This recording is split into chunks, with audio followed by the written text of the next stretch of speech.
Pessoal, vamos lá? É a nossa disciplina nova, Introdução ao Novo Testamento, formação, estabelecimento e expansão do cristianismo. Como vocês sabem agora, nós vamos aí mergulhar no Novo Testamento e vocês vão perceber que nós vamos usar muito essa expressão aqui, ó, NT. Essa expressão NT diz respeito ao Novo Testamento. Então nós vamos falar bastante nessa disciplina as questões do Novo Testamento. Então sempre que aparecer a abreviação NT, vocês sabem que é Novo Testamento.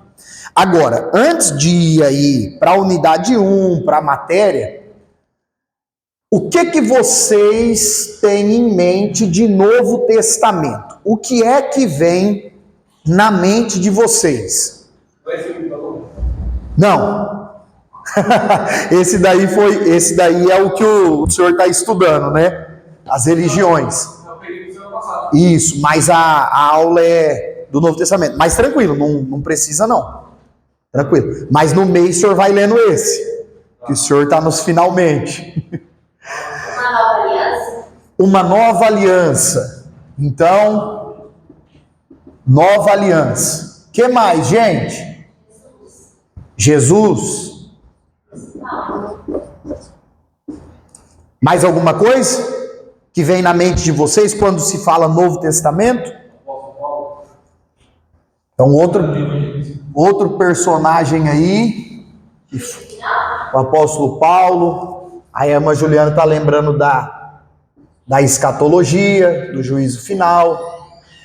Todos esses pontos e outros mais fazem parte daquilo que é expresso, ensinado no Novo Testamento. O que vocês vão notar, perceber? A aula de hoje, ela é uma abertura, ela é um plano de fundo das questões de formação, das questões históricas do Novo Testamento. É por isso, que a unidade 1 traz por título Novo Testamento, da etimologia. Pessoal, lembrando, o que é etimologia? É a raiz da palavra. Então, uma palavra ela pode ter vários significados, mas etimologia é a raiz da palavra. Então, Novo Testamento, da etimologia ao contexto político-social. Bom, Micael, então hoje nós não vamos falar de Mateus, Marcos, Lucas, João, da vida de Paulo? Não. Hoje a nossa aula, a nossa proposta, o objetivo da nossa aula é falar do que é o Novo Testamento, qual o foco principal e qual o contexto político e social. A partir da aula que vem, se vocês quiserem olhar aí no sumário, que está na página 5, a partir da aula que vem, aí sim, nós vamos para a produção dos evangelhos, e o mês que vem nós vamos estudar os evangelhos. Depois, na unidade 3, o Novo Testamento é a expansão da igreja, e na unidade 4, o Novo Testamento e as epístolas. Então, a nossa proposta hoje está aqui, da etimologia e o contexto político e social. A página aí no livro, se vocês quiserem acompanhar, é a 19. E aí nós vamos para o capítulo 1, que são o Novo Testamento, etimologia e questões afins. Antes de entrar no capítulo 1, eu queria que vocês olhassem aqui. Apaga lá, Joab, por gentileza, pra gente. Irmãos, quantos livros tem o Novo Testamento? Quem lembra? Então, o Novo Testamento são 27. E daqui a pouquinho nós vamos fazer um comentário sobre isso. Olha só. O Novo Testamento, ele começa a circular no ano 45 depois de Cristo. Qual é o ano? E ele vai ser produzido até aproximadamente o ano 100. Alguns estudiosos falam que o Evangelho de Marcos é o primeiro livro a ser produzido no Novo Testamento. O Evangelho de Cristo segundo Marcos. Outros falam que é a carta de Paulo aos Gálatas. E outros falam que é 1 Tessalonicenses. Bom, Micael, por que não tem como cravar? Porque o escritor não colocou data no evangelho nem nas cartas. Então, sempre que nós falamos de datas na Bíblia, são datas aproximadas. Cada um defende uma tese. Isso. E tem, irmão Haroldo, argumentos para os três. Mas é fato que ou o Evangelho segundo Marcos, ou Gálatas, ou 1 Tessalonicenses, um desses três foi o primeiro material do Novo Testamento a ser inspirado pelo Espírito Santo e escrito. Agora, olha que legal. Nós temos os 4 evangelhos, lembrando, gente, não é evangelho de Mateus, não é evangelho de Marcos, é o evangelho segundo escreveu Mateus, segundo escreveu Marcos, porque o evangelho fala sobre Jesus. Então é o evangelho de Jesus, escrito por esses 4. Depois nós temos Atos, 13 epístolas, 13 cartas de Paulo, Romanos, 1 e 2 Coríntios, Gálatas, Efésios, Filipenses, Colossenses, 1 e 2 Tessalonicenses, 1 e 2 Timóteo, Tito e Filemão, Hebreus, autor anônimo, depois Tiago, 1 e 2 Pedro, 3 cartas de João, Judas e Apocalipse. Tiago e Judas, meio-irmãos de Jesus. Então aqui estão os 27 livros. Olha que detalhe legal. Apenas 8 autores. Enquanto o Antigo Testamento tem vários e vários escritores, tem Moisés, tem Davi, tem Salomão, tem Jeremias, tem Isaías, tem os 12 profetas menores, tem um monte, sim ou não? Enquanto o Antigo Testamento tinha muitos escritores, o Novo Testamento tem poucos. São apenas 8 escritores, 8 autores, sendo 7 judeus e só um grego. Então, quando nós falamos de Mateus, João e Pedro, por exemplo, eles eram dos 12 apóstolos. Aí depois nós temos Marcos e Lucas, e nós temos Paulo e o Tiago, meio-irmão de Jesus, e o Judas, meio-irmão de Jesus. Eles conheceram Jesus, mas eles não faziam parte do colégio apostólico dos 12. O único camarada desses que não era judeu e se converteu ao cristianismo foi Lucas. Lucas, ele era um grego, médico, historiador, e aí ele se converte e passa a acompanhar o apóstolo Paulo na sua jornada. Micael, então é por isso que o Evangelho segundo Lucas e o livro de Atos é uma linguagem assim bela, uma linguagem diferenciada? Exatamente. Porque Lucas era um grego, era um camarada top da cultura da época. Eu já comentei com vocês, a primeira carta de Pedro, por exemplo, foi escrita com a ajuda de Silas, que também era um grego. Se você comparar 1 Pedro e 2 Pedro, você fala, não é o mesmo Pedro. Porque 1 Pedro a linguagem é linda, 2 Pedro a linguagem é simples. Mas por quê? Pedro fala lá que escreveu com a ajuda de Silas. Então são detalhes interessantes que nos ajudam à compreensão do Novo Testamento. Agora, gente, essa frase do John Stott aqui, que eu deixei pequenininha para dar uma ênfase na imagem, eu acho que ela é um dos melhores resumos do que é o Novo Testamento. Essa frase está no livro de vocês, deixa eu só localizar se vocês quiserem circular, na página 25, Novo Testamento e o seu conteúdo. Olha só, o Novo Testamento, aqui eu resumi o que está no livro. O Novo Testamento, ele é o que Jesus começou a fazer e a ensinar, e depois que Jesus subiu ao céu, o Novo Testamento é o que Jesus continuou a fazer e ensinar por meio da igreja. Então, o que nós vemos? Pode acender lá, Joab, por favor. O que nós vemos, pessoal, no Novo Testamento em resumo? A obra que Jesus, obrigado, pastor Luciano, a obra que Jesus tanto começou a fazer e a ensinar, e depois que Jesus voltou para o céu, a obra que a igreja deu continuidade. Em linhas diretas, hoje o que a igreja continua fazendo é o que Jesus fazia e ensinava. A nossa missão não é diferente. O objetivo da igreja não é outro. É apenas continuar a fazer e a ensinar o que Jesus fez e ensinou. Amém? Agora vamos para a definição de Novo Testamento. A etimologia e as questões afins. Pessoal, quando se fala de testamento, vocês lembram do quê? O que vem na cabeça de vocês? Herança. Então, o testamento, geralmente, alguém, antes de falecer, se está doente, se está passando por alguma questão que corre risco de morte, o que a pessoa pergunta? Fez o testamento? Não é isso? Deixou o testamento pronto?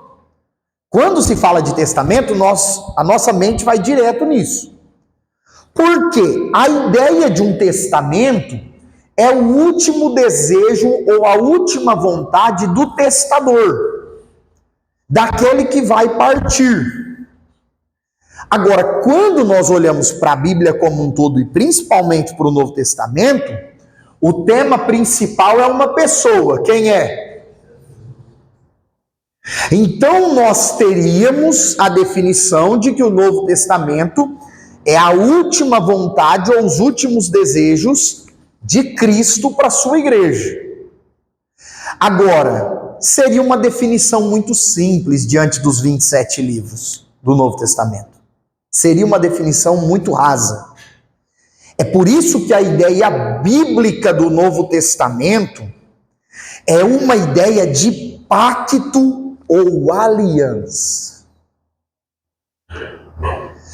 O que Jesus fez na quinta-feira, antes de ir para o Getsemane orar, antes de ir lá sofrer a agonia da cruz, irmã Laudineia? A senhora lembra o que Jesus se reuniu com os discípulos para fazer?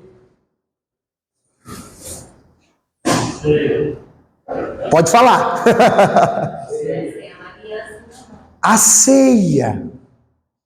Ele celebra o que era a cerimônia da Páscoa, transforma na ceia. Por que será que Jesus fez a ceia com os discípulos? Para falar lá do pão como corpo, do cálice como símbolo, do sangue. Por quê? Porque comer com alguém, naquela época, era um sinal, Gabi, de aliança. Você lembra que os judeus eles ficavam bravos porque Jesus se sentava para comer com publicanos e pecadores? Então, e aí, irmã Juliana, a ideia de Jesus é mostrar para os discípulos que ele estava fazendo um pacto, uma aliança com eles. Porque era costume, se você quisesse fazer uma aliança, um pacto comigo sobre algum assunto, a gente se reunia para comer. No tempo de Abraão não era assim. No tempo de Abraão, de Jacó, a Bíblia fala que colocava a mão embaixo da coxa. Lembra dessa passagem bíblica? Jacó fez um acordo com Labão, aí apertou a coxa. Hoje a gente chamaria de mordida de égua, né? Aquela brincadeira chata que dói até a perna. Isso era um sinal de pacto, um sinal de aliança. No início ali do Novo Testamento, se assentar à mesa era fazer aliança. Então Jesus estabelece o novo pacto. É por isso que ele disse: este é o sangue da nova aliança no meu nome, no meu sangue. Então, a ideia do Novo Testamento, queridos, é trazer para nós um novo pacto, uma nova aliança. Por quê? Se existe um novo pacto, é porque existe um pacto antigo. O pacto antigo, a aliança antiga, está no que é o Antigo Testamento. Mas, Micael, posso chamar de Velho Testamento? Pode, não é pecado. Desde que você entende que o sentido de velho não é, sabe aquele sentido negativo da palavra velho? Vigia chamar a terceira idade assim, hein? Vigia que dá problema. Se você quiser chamar de Velho Testamento por se referir a algo muito antigo, beleza. Agora, velho no sentido, irmão Giovanni, não, nem precisa ler, não, isso aí não vale nada. Aí não. Por isso que na teologia nós usamos mais Antigo Testamento do que Velho Testamento. E aí, queridos, o Antigo Pacto, ele era baseado na lei. A antiga aliança que Deus fez com o povo de Israel, ela estava pautada na lei. E o que a Bíblia fala? Pecou em um preceito da lei, pecou em todos. Quem foi o homem que conseguiu cumprir? Nenhum. O único que cumpriu a lei, ele mesmo disse, foi Jesus. O único homem perfeito. O único que cumpriu a lei. Aí o apóstolo Paulo fala em Romanos que a lei em si ela não é má, a lei em si ela não é ruim. O problema é que assim, a lei era como um averiguador, um medidor. Eu, Micael, chegava diante do espelho e falava, como eu estou diante de Deus? Vamos ver aqui na lei. Vixe, aqui deu ruim, estou mal diante de Deus.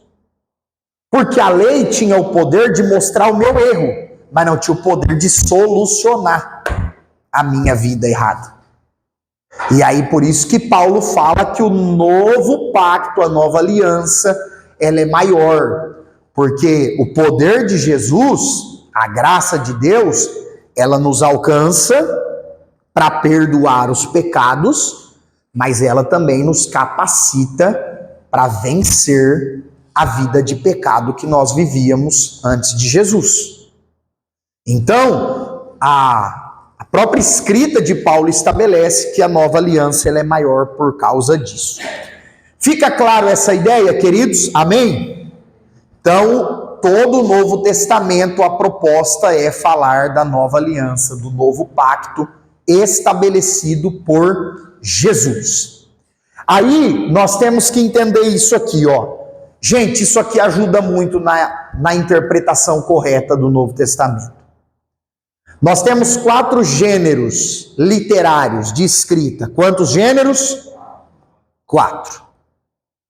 O primeiro são os evangelhos, que também pode ser chamado de biografia. Por que biografia? Porque narra a vida de alguém. Ou pode ser chamado de livros de gênero histórico. Se você for chamar só de evangelhos, não pode pôr Atos. Porque Atos dos Apóstolos é um livro histórico, conta a história da igreja. Se for separar só como evangelhos, Mateus, Marcos, Lucas e João. Se você quiser chamar de gênero histórico, aí coloca-se Atos. Mas, Micael, por que eu preciso compreender isso para interpretar bem o Novo Testamento? Porque quando você está lendo um livro de história, são histórias que realmente aconteceram. Então, Mateus, Marcos, Lucas e João e o livro de Atos está registrando histórias verídicas do nascimento de Jesus, do ministério de Jesus, da morte de Jesus, da ressurreição de Jesus, do início da igreja cristã. Então são histórias. Parecido com os livros históricos do Antigo Testamento? Sim. Parecido com os livros históricos lá no Antigo Testamento que registrou a história do povo de Israel. Então são livros de história. Micael, então não posso falar que Mateus escreveu o evangelho e mandou distribuir entre as igrejas? Não, porque não era uma carta, não era uma epístola. Era um livro histórico da vida e do ministério de Jesus. Isso não significa que as igrejas não saíram copiando e espalhando, mas não era uma carta. Não era uma carta, é um livro histórico. Fica claro isso? É um livro histórico. Aí depois sim, nós temos o gênero de escrita chamado doutrina. Aí são as cartas.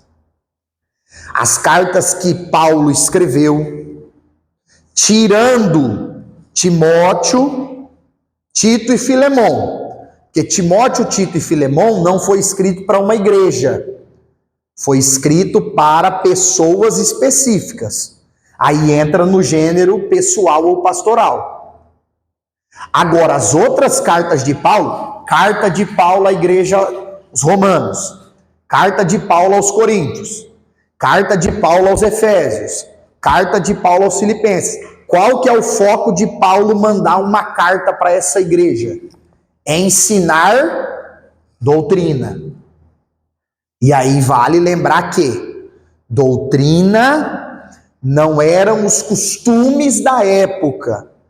Doutrina era tudo aquilo que é pilar na fé cristã. Por exemplo, a divindade de Jesus, a salvação pela fé, o perdão dos pecados mediante o sangue de Jesus, o Espírito Santo é Deus, o Pai e o Filho também é Deus. Essas questões que são fundamentais da fé são doutrina. Por isso que quando você vai ler as cartas, você já percebeu que as cartas não se preocupam em falar como que Jesus nasceu? Já perceberam isso?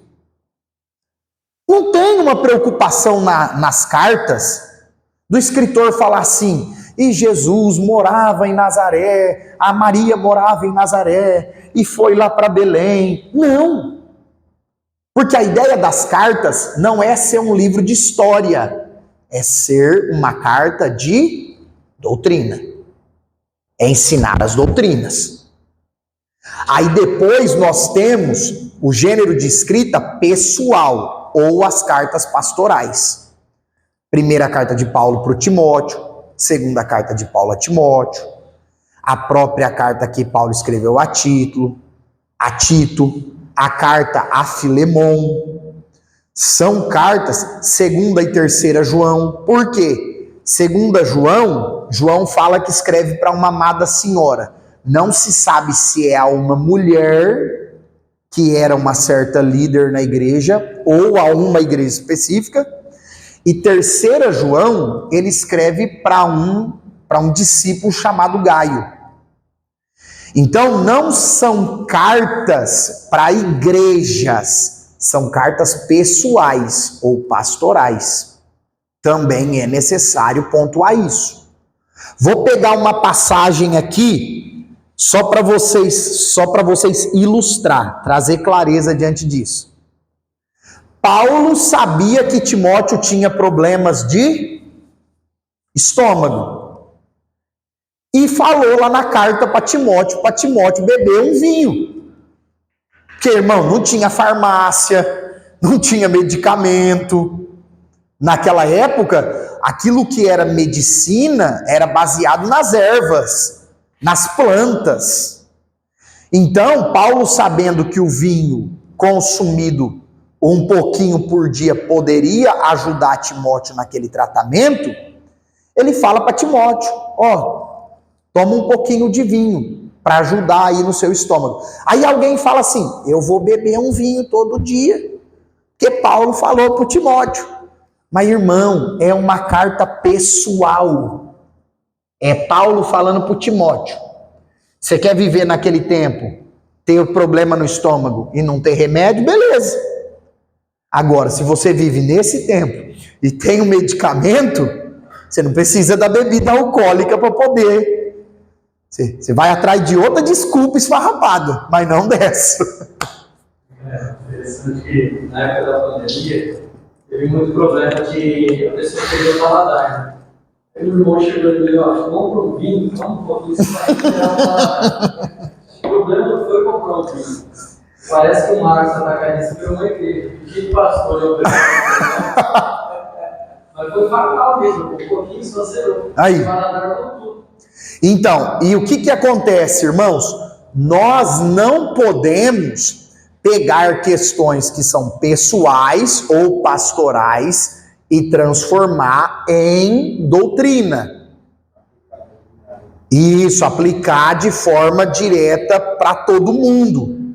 Então, é por isso que é legal nós conhecermos esses gêneros de escrita do Novo Testamento.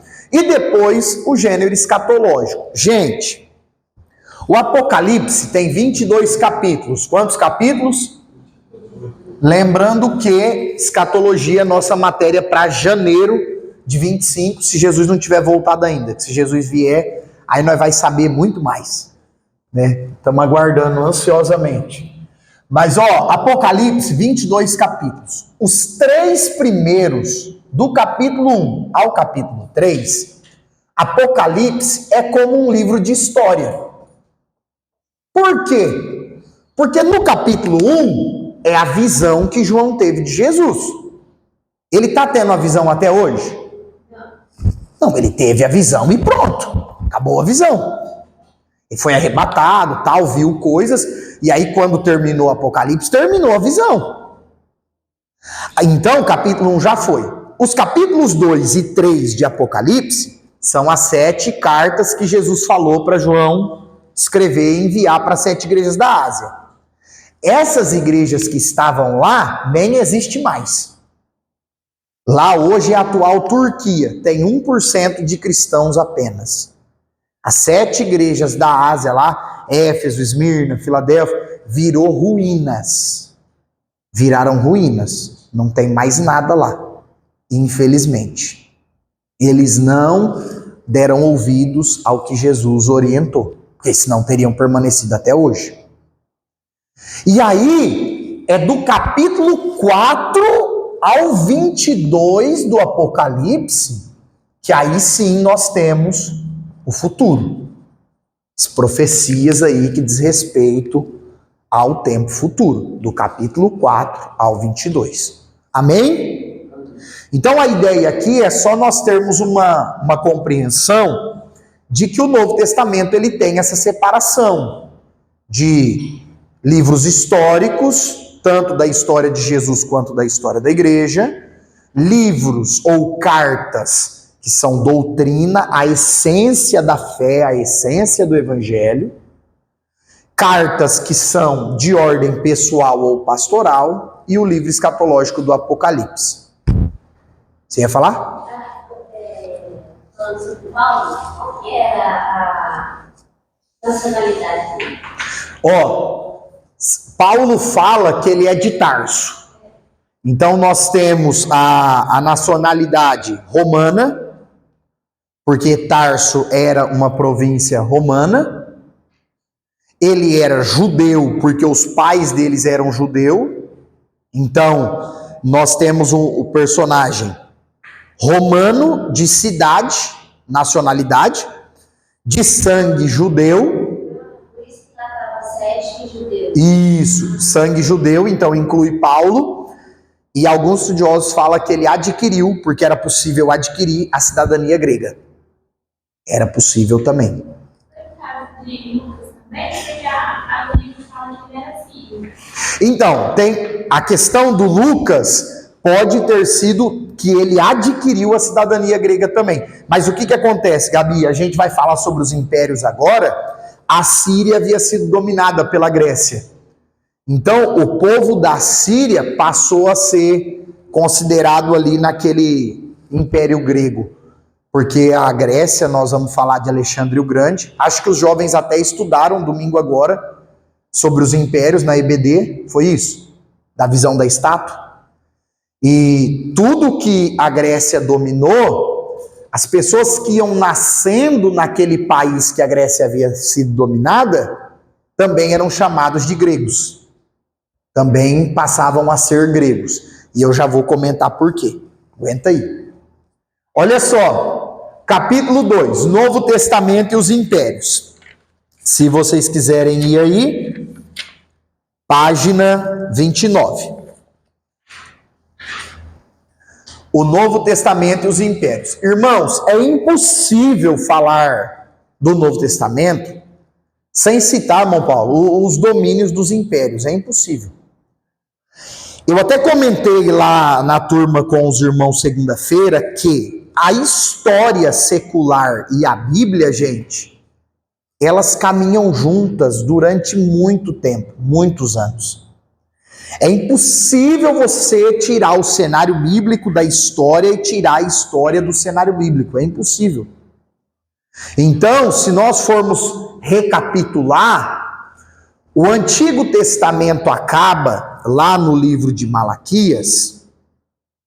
Quem era que dominava o mundo naquela época? Depois da Babilônia. Quem foi? Qual foi o império que dominou? Vocês lembram?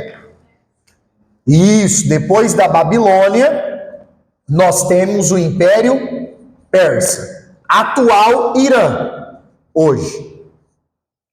Então, o Império Persa dominou o mundo da época. Eles eram uma potência. Micael, em que ano que a gente está aqui? Aproximadamente 500 ou 400 antes de Cristo. Aí o Antigo Testamento termina. Malaquias, paralelo tem a história de Esther. Lembra? Esther foi rainha de que povo? Da Pérsia. Então, o Antigo Testamento acaba. Os homens inspirados por Deus para escrever cessou. O Espírito Santo cessou de inspirar livros escritos. Tiveram livros escritos nesse período? Sim, os livros apócrifos. Livros não inspirados pelo Espírito Santo. Mas, Micael, como que a gente prova isso? É só você pegar esses livros e comparar com o resto da Bíblia. Tem questões que não bate, desarmonia. Por exemplo, os macabeus vão surgir nesse período. Nós vamos falar deles. Então, os macabeus surgem nesse período, e está lá na Bíblia Católica, 1ª e 2ª Macabeus. Mas, Micael, e por que não entrou na Bíblia? Porque o livro de Macabeus manda os crentes fazer guerra contra os descrentes. Quando foi que Jesus orientou os apóstolos a pegar em armas e sair lutando fisicamente com as pessoas? Como é que um livro desse vai estar na Bíblia? Jesus ainda deu um chibato lá nele. Falou, ó, guarda tua espada, porque senão você vai morrer pela espada também. Contradiz totalmente. Eu não sei, eu não estou assistindo, mas vale citar por ser um fato que vai trazer luz diante disso. Tudo que está acontecendo na Olimpíadas lá, irmãos, não é que só não pode cristãos mostrar fé. Nenhuma religião pode mostrar fé lá. Que eles falam que a prática é laica, a Olimpíadas não é de religião nenhuma. Não sei se vocês sabem, mas as atletas muçulmanas nem puderam ir competir, que elas são obrigadas a usar a burca, e o Comitê Olímpico falou, não vai poder usar burca. Aí elas falaram, então eu não vou. Se eu não posso expressar minha fé através da minha veste, eu não vou. Porque assim, irmão, mas é feio, impediu a menina de fazer Jesus lá em Libras. Diz que teve um surfista que teve que pintar a prancha, porque tinha, não sei se uma cruz ou escrito Jesus na prancha. E não é que eles estão perseguindo apenas a fé cristã. Qualquer tipo de fé religiosa não pode. Não pode. Aí o que ocorre? As pessoas na mídia, nas redes sociais, estão dizendo assim, ó, vários influencers famosos. Os cristãos têm que se levantar. Os cristãos têm que brigar contra isso. Os cristãos têm que se revoltar contra o Comitê Olímpico. As religiões deveriam fazer uma nota, um repúdio, e brigar mesmo na justiça contra isso. Gente, o Evangelho nunca ensinou a fazer isso. Muito pelo contrário, Jesus falou, ai de nós se o mundo viver nos aplaudindo e nos aceitando. Quando um cristão ele é perseguido por sua fé, confrontado pela sua fé, É evidência, irmã Micaela, que nós estamos no caminho certo. É evidência que nós estamos na reta correta. O problema é que o pessoal pensa, tipo assim, não, o cristão tem que se levantar e lutar contra fisicamente. Mas o evangelho não ensinou isso. Então, o livro de Macabeus ensina isso. Por isso que não entrou na Bíblia. Então, ó, do ano 500 ao 400, aqui é onde nós estamos. O Antigo Testamento fecha e os judeus, eles eram mandados pela Pérsia. Vai entrar o período interbíblico. Algumas Bíblias têm essa página em branco. Vocês já viram isso? Já viram? Algumas editoras colocam uma página em branco no meio da Bíblia. Aí alguns teólogos falam assim, irmão, essa página em branco não tem nada escrito, mas tem 400 anos de história. Por que que os estudiosos, alguns falam isso? Porque do ano 400 até o início do Novo Testamento, não houve livros escritos inspirados pelo Espírito Santo. O Espírito Santo vai inspirar os escritores do Novo Testamento depois do ministério de Cristo. Bom, Micael, por que Deus ficou em silêncio esse tempo na questão dos livros? Porque o mundo estava sendo preparado para a chegada do Messias. E o que Deus foi e fez na história? Deus, e gente, não tem como fugir, não tem como negar. Quem é que governa a história? Quem que governa a história, segundo a Bíblia? É Deus. A Bíblia fala, eu, o Senhor, estabeleço reinos e tiro reinos. Então, ó, Deus vai fazer com que a Grécia, ou os gregos, domine os persas. É aqui que vai aparecer o famoso Alexandre o Grande. Alguns estudiosos dizem o seguinte, depois de Salomão e depois do filósofo grego Aristóteles, que foi, Joabe, professor de Alexandre, aprendeu com o professor ruim, coitado. O Alexandre foi aluno do Aristóteles.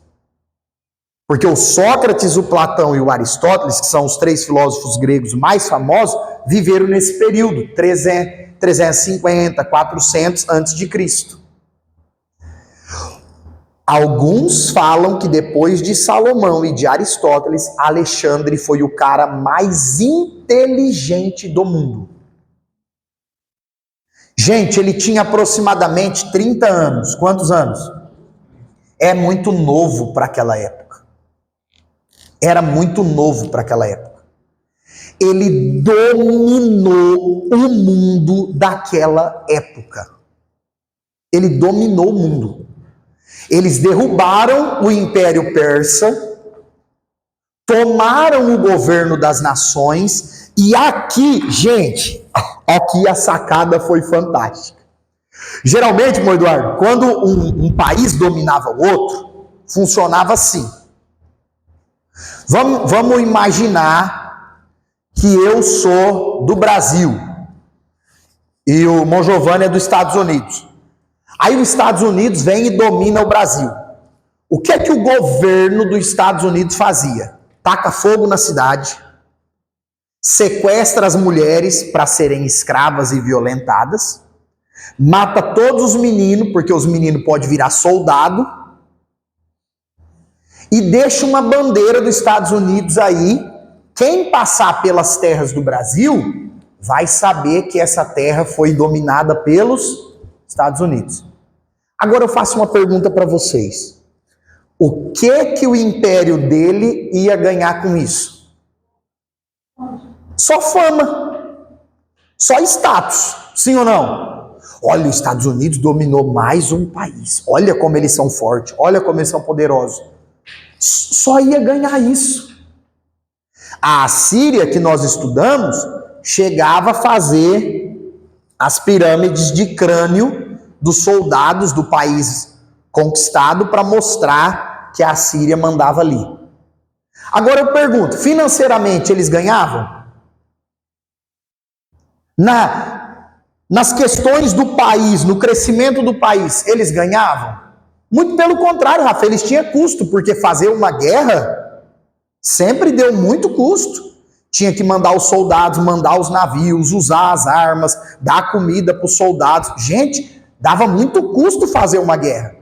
Qual que foi a ideia brilhante do Alexandre? A partir de hoje, nós vamos dominar um país e não vai matar ninguém. Ah, como assim? Não vai matar.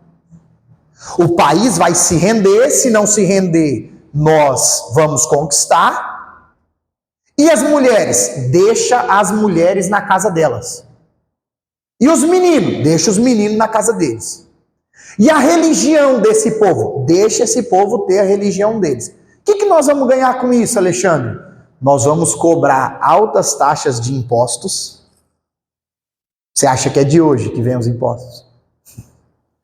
Nós vamos cobrar alta taxa de impostos. Segundo, os homens desse país, quando nós convocarmos, eles vão ter que comparecer para lutar por nós. Eles serão nossos soldados. Terceiro, eles vão ser obrigados a aprender o grego. Porque, irmãos, quem aqui já estudou outra língua sem ser o português sabe, quando você começa a aprender uma língua estrangeira, você tem contato com a cultura daquela língua, sim ou não? Então a tua cultura vai ser influenciada pela cultura da língua que você está aprendendo.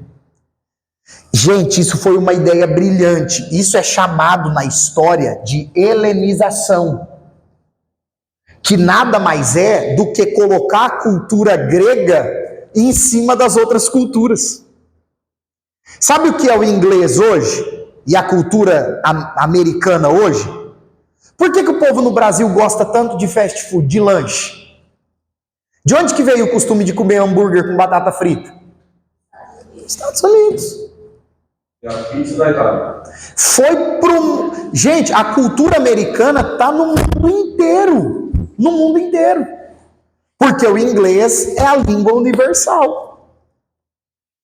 Então o Alexandre, ele teve essa sacada. Agora, eu pergunto para vocês, em que idioma o Novo Testamento foi escrito? Em grego. Por quê? Vê se é ou não é a mão de Deus conduzindo a história. Com essa estratégia, o mundo da época ficou um mundo mais em paz, mais tranquilo, menos guerras. O povo tudo saiu aprendendo a língua grega. Quando Jesus veio, morreu, ressuscitou e deixou a igreja, o Espírito Santo começou a inspirar os escritores. A língua grega não é o grego clássico dos filósofos, era o grego koiné, o grego das ruas, já era conhecido por boa parte das civilizações. Quando o Novo Testamento começou a ser escrito e copiado, todas as pessoas já poderiam ler e conhecer sobre Jesus.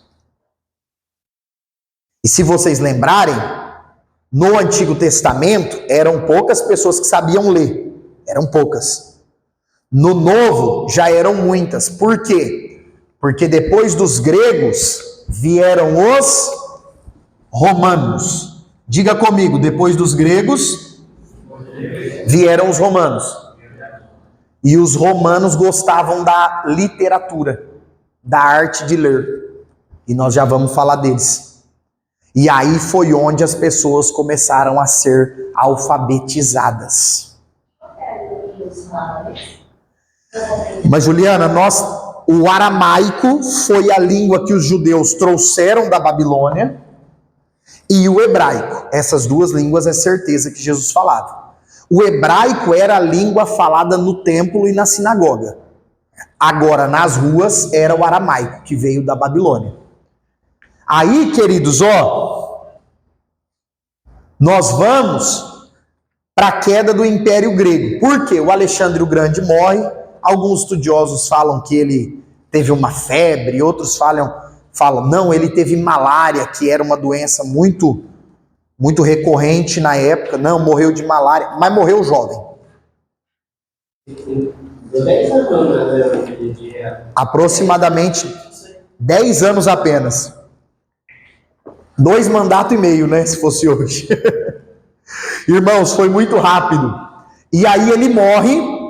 Na visão do profeta Daniel, Deus é Deus, né? Porque na visão do profeta Daniel, o Império de Alexandre cai e é dividido por 4. E foi exatamente isso que aconteceu. 4 dos seus generais tomaram o governo da Grécia. Os que ficaram mais famosos foram os Ptolomeus, tá aí no livro. Por quê? Porque os Ptolomeus foram para a cidade de Alexandria, no Egito. E a cidade de Alexandria, Nath, tornou-se a maior biblioteca do mundo. E foi lá naquela biblioteca que mandou traduzir o Antigo Testamento do hebraico para o grego, que é a famosa Septuaginta, tradução dos 70 anciãos. Então, irmão Micael, talvez se o Império Grego não fosse dividido e um dos generais fosse para lá, talvez não teria o Antigo Testamento sido traduzido? Talvez não. Sabe qual é o problema disso? Nós não teríamos o Antigo Testamento hoje. Porque, irmãos, o hebraico do tempo da Bíblia não tinha vogal.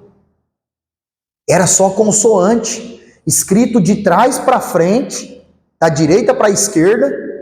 Se você pegar uma Torá dos judeus hoje, Gênesis 1 está na última página, não na primeira.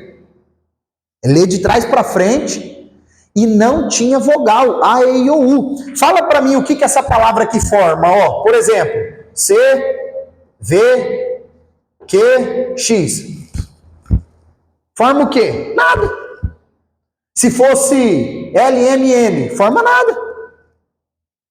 Então, o Antigo Testamento foi traduzido para o grego por causa da divisão do Império Grego em 4.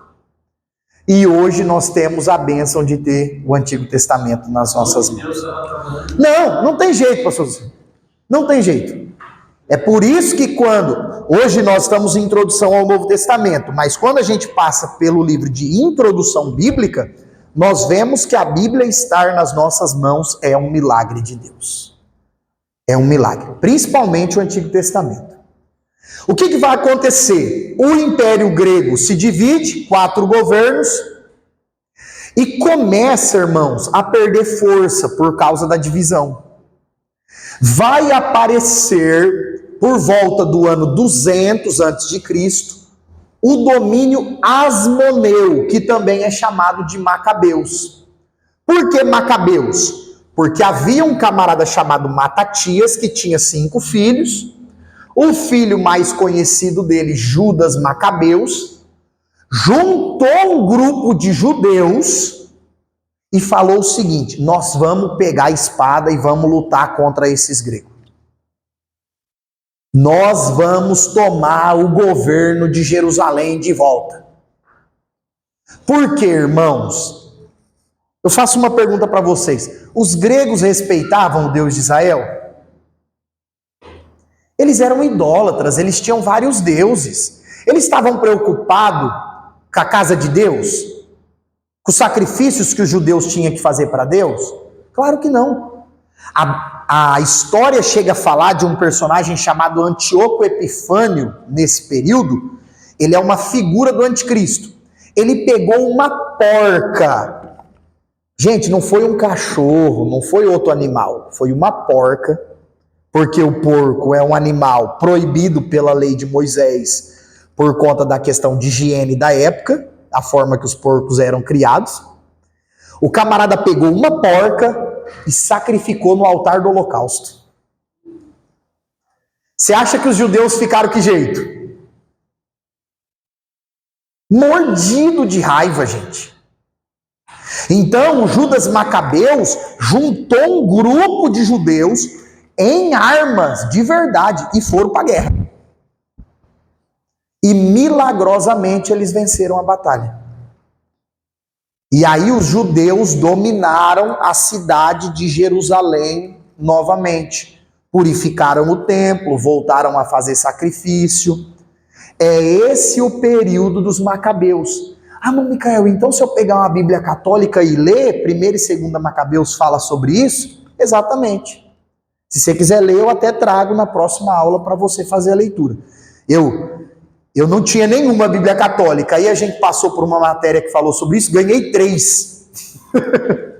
Então, todo ano 2. De repente, irmão Micael, eu posso ler isso e é Deus falando comigo? Não. É um livro de história, como qualquer outro livro de história. Não possui cunho espiritual. É só informação histórica. Mas é isso que acontece. Eles reconquistam Jerusalém no dia 25 de dezembro de 165 a.C.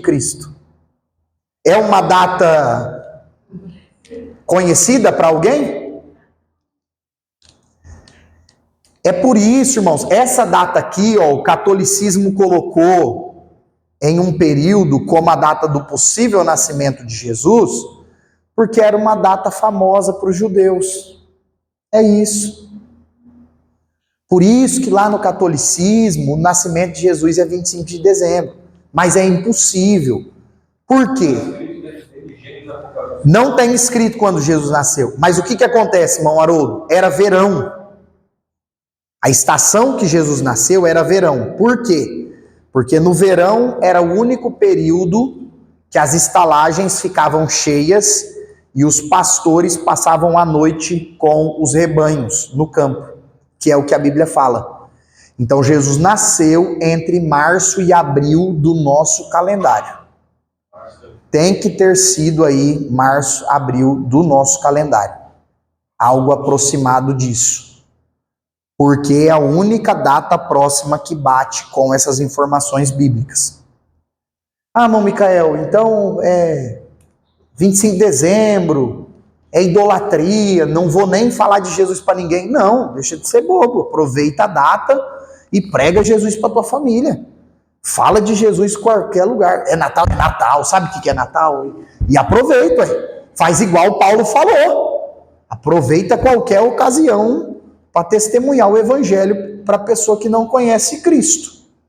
E aí o que vai acontecer, irmãos?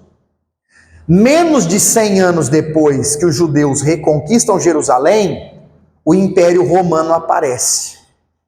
Agora, tem um detalhe, viu, gente? E aqui, ó, no capítulo 3, nós vamos falar da sociedade romana. O que acontece? Não se engane achando que Roma surgiu do nada.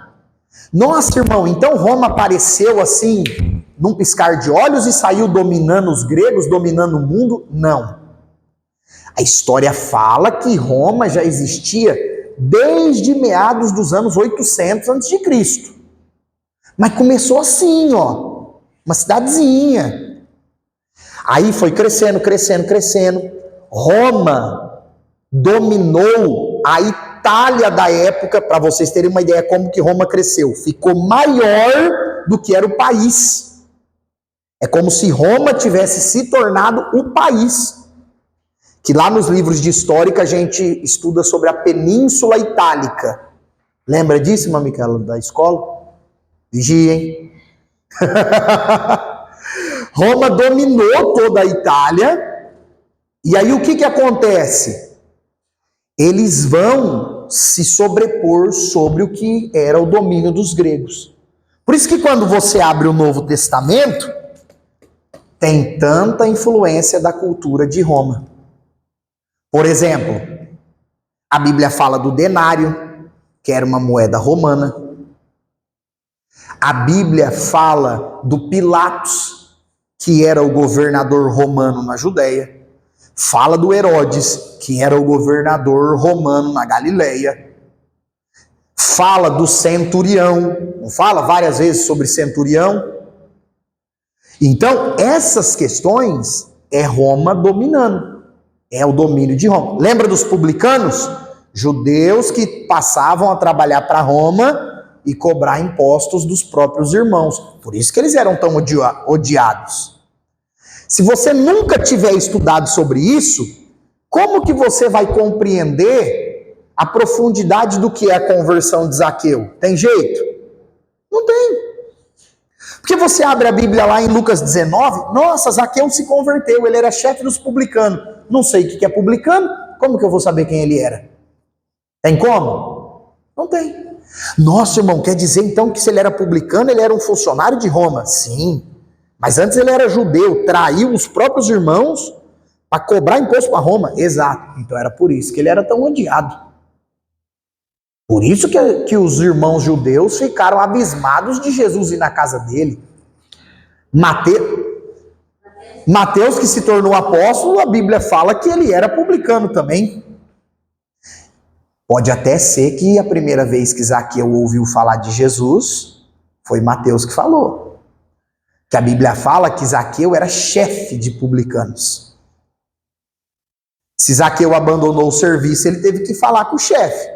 Pode ser que tinha outros chefes, mas talvez aí nós podemos dar uma pensada. O conhecimento dá dois pesos na mensagem. Muito, a profundidade muito maior, não é, pastor Luciano? Você interpreta a mensagem com conhecimento. E aí o que nós vamos ter agora? A sociedade, o Império Romano dominando no período de Jesus. E, irmãos, todas as nações possuem pelo menos 3 pilares. Todas. Política, cultura e religião. Ah, não, Micael, mas tem uma sociedade lá que fala que não crê em Deus nenhum. Eles são ateus. Essa é a religião deles. Essa é a crença deles. Todo grupo, seja um grande país ou um pequeno grupo de indígenas, de pessoas que moram no campo, de camponeses, eles têm uma cultura, uma política que rege as pessoas e uma crença. E isso é visível no Novo Testamento. Vocês lembram que sobre a cruz de Jesus tinham escrito? O que estava escrito? Em quantos idiomas? 3. A Bíblia fala que em grego, em hebraico e em latim estava escrito: esse é Jesus, o Rei dos Judeus. Por que grego, hebraico e latim? O hebraico, a religião. O grego, a política. E o latim, que era o idioma dos romanos, a cultura. Então, é impossível você tirar política, religião e cultura da história e das páginas bíblicas. Isso é visível no Novo Testamento. E aí nós temos o nascimento de Jesus. E, gente, olha só. Quem aqui já ouviu uma pregação assim? Faz 2000 anos que Jesus morreu e ressuscitou. Já ouviram isso? Porque nós estamos em 2024. Mas não faz 2000 anos. Porque o ano zero, ou o ano 1 depois de Cristo, no início não foi contado por causa do nascimento de Jesus. Eles contavam os anos conforme os imperadores de Roma. Conforme trocava o imperador de Roma, eles zeravam o calendário e contavam de novo. Então, por exemplo, só um exemplo. Vamos supor que eu nasci no 3º ano do Júlio César. Eu ia contar a minha idade a partir disso. Se o Júlio César perdurasse no governo mais 30 anos, eu ia dizer, olha, eu tenho 33 anos, porque está no ano 36º do Júlio César. Era assim que eles contavam. Era pelo imperador de Roma. Por isso que quando você vai ler Lucas, capítulo 1, Lucas fala lá assim, ó, era o ano X de Tibério César, quando foi feito um censo e José e Maria foram lá para Belém, e aí Jesus nasceu em Belém. Mas, Juliana, é impossível saber o ano. Por quê? Porque nós não sabemos quando que Tibério César começou a governar. Aí a gente vai para a história e descobre. Entenderam, pessoal? Ah, irmão Micael, mas o nome de Jesus ganhou muita notoriedade, ficou famoso no mundo inteiro. Por isso que aí as sociedades começaram a contar antes de Cristo e depois de Cristo. Mas na teologia nós aprendemos que Jesus nasceu por volta do ano 3 ou 4 antes de Cristo. E aí, se ele viveu 33 anos e meio, igual a Bíblia fala, Jesus, ele morre, ressuscita e sobe aos céus por volta do ano 29 ou 30 depois de Cristo. Ou era cristã. Já viram assim também? EC era cristã. Então, vai fazer 2000 anos que Jesus morreu e ressuscitou, quando der 2029, 2030. Nós saímos de 2023 e estamos em 2000 e... Está com 2000 anos que ele nasceu. Completou-se, está se completando 2000 anos que Jesus encarnou, nasceu no ventre de Maria.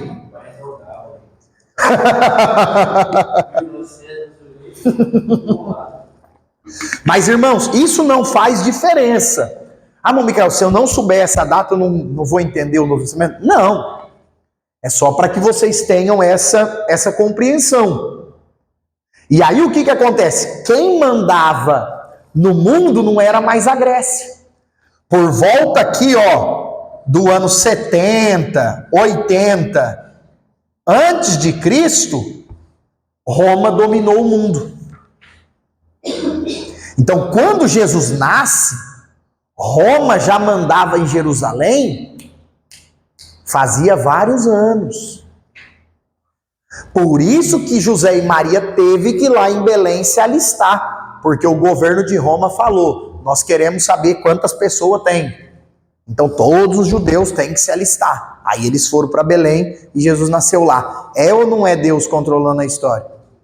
O profeta Miqueias tinha profetizado que Jesus nasceria, o Messias nasceria em Belém. Mas que coisa, hein, gente? Meu Deus do céu. Se não for a mão de Deus nesses negócios, é muita cristocidência. É muita cristocidência. E aí nós temos o nascimento de Jesus. Do ponto de vista cultural, sociedade, língua, do ponto de vista humano, vai reinar a Pax Romana. Esse termo a Pax Romana é o sentido de a paz romana. Por quê? Porque Roma instituiu o seguinte: não vamos guerrear contra ninguém. Segue a vida de vocês. Eles pegaram a ideia de Alexandre, segue cada um a rotina de vocês, vocês pagam os impostos, vocês conhecem a nossa cultura, se precisar de soldado, vocês vêm lutar pra gente. Eles seguiram essa mesma linha, só que Roma estabeleceu um detalhe: o culto ao imperador. O governo de Roma dizia o seguinte: vocês têm que acreditar que o imperador é Deus. E aí o que aconteceu com os cristãos? Deu problema com os judeus e com os cristãos. Porque os judeus não chamavam o imperador de Kyrios, de Senhor. Os cristãos não chamavam o imperador de Kyrios, de Senhor. É por isso que quando você lê o Novo Testamento e tem alguém chamando Jesus de Senhor, irmão, é profundo. Porque eles não chamavam ninguém de Senhor. Não chamavam. Porque o único que era chamado de Senhor no Novo Testamento, na história, era o imperador. Tanto é que se você ler Lucas 5, não vai ler agora, senão você vai mergulhar aí, lá em casa você lê, quando Jesus sobe no barco de Pedro, Pedro chama Jesus de quê? De mestre, rabi. Ele é um rabino. Aí Jesus fala para ele: pronto, Pedro, acabou a pregação, agora nós vamos para o mar alto. No raso Jesus ensinou, Aí no fundo Jesus falou, agora é hora de fazer milagre. Aí o milagre aconteceu, Pedro olhou para ele e não chamou ele de mestre, chamou de Senhor. Falou, até agora eu sabia que você era um bom ensinador, agora eu descobri que é Deus. Agora eu descobri que você é o Senhor. E aí tem vários textos bíblicos, vários personagens judeus, gentios, chamando Jesus de Senhor. Eles não chamavam. Hoje a gente chama, né? Uma pessoa mais experiente, mais velha, alguém que você respeita. Eu lembro até hoje o supapão que meu pai me deu quando fiquei chamando meu avô de você. Ah, você. Ah, você. Aí, pum! Nossa, nunca mais chamei. Até hoje, às vezes a gente chama alguém de Senhor, o que a pessoa fala? Senhor está no céu. Senhor está no céu. Mas é cultural, né, gente? É cultural. É muito cultural. Eu já, depois desse supapão aí, é o Senhor. A nossa cultura estabeleceu assim, né? E aí, o que a paz romana estabelecia? A religião herdada dos gregos. Se você olhar para os deuses de Roma, é os mesmos deuses da Grécia. Vocês lembram que quando Paulo pregou em Éfeso, eles gritavam, grande a deusa Diana, grande a deusa Diana? Lembram desse texto bíblico? Atos capítulo 17. Paulo e Silas pregaram em Éfeso, o povo de Éfeso se converteu, queimou os livros de artes mágicas, só que o pessoal que não gostou, gritava, grande a deusa Diana.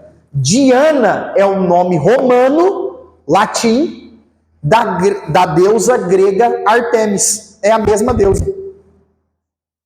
Então, gregos e romanos tinham os mesmos deuses. Porque os romanos pegaram a mitologia dos gregos. Zeus, Poseidon e aqueles outros lá. Eu não sei se vocês gostam, eu acho muito legal. É claro que tem uns que não dá para assistir, mas tem uns filmes bem legais que envolvem essas mitologias dos gregos aí, e dá para ter uma ideia como que, irmãos, eles tinham Deus para tudo. Tinha da fertilidade, tinha da chuva, tinha do sol, tinha... Troia, por exemplo. Troia vale citar, a irmã Micaela falou de Troia, o povo de Roma acreditava que Rômulo e Remo, as duas crianças, já viram o símbolo de Roma, que tem a loba e as duas crianças? Vocês já viram? Eu podia ter colocado, esqueci. Mas no símbolo de Roma tem uma loba e duas crianças. É porque na mitologia romana, Rômulo e Remo, as duas crianças, foram sequestradas e jogadas no rio. E a loba achou e criou eles.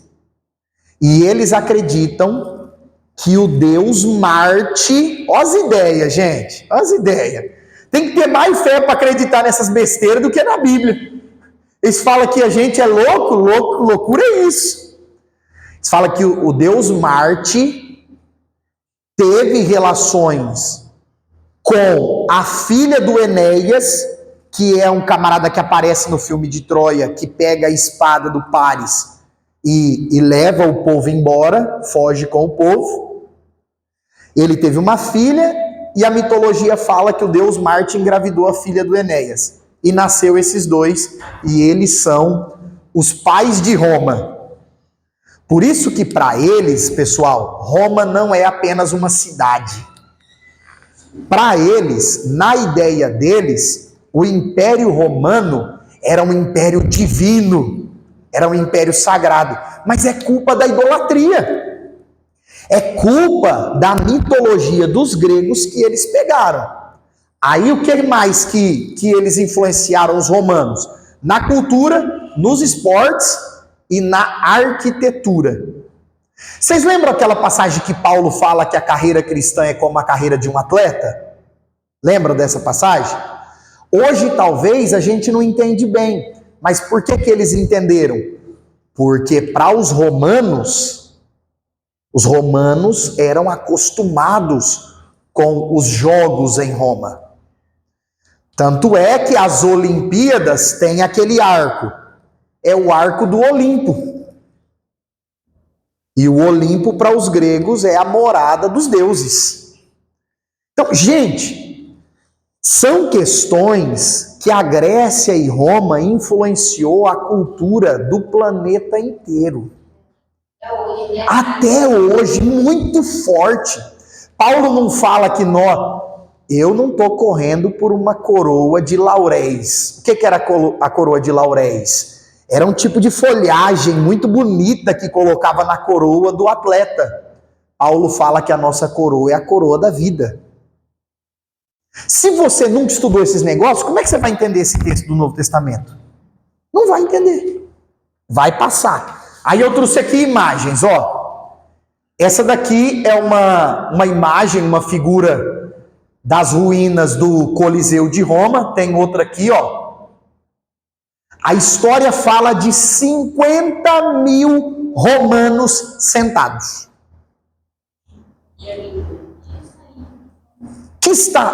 Tem estádio hoje que cabe 50.000, não tem?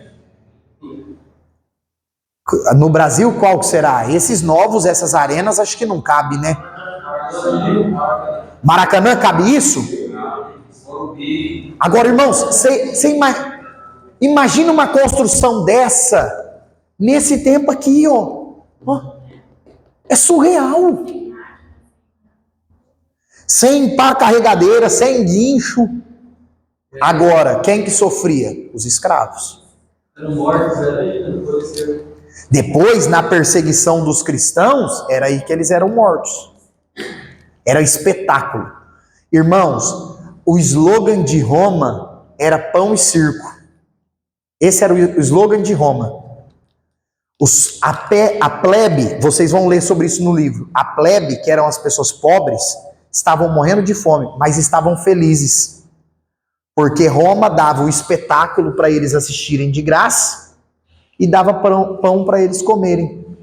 Era tipo assim, vou dar um momentinho aqui de alegria para eles e eles vão sendo enganados. Não é de hoje que os governos fazem isso, né? É uma distração. Só uma pergunta, nessa época os escravos de Roma tinham um país específico ou não? Não, porque o que ocorre, Gabi?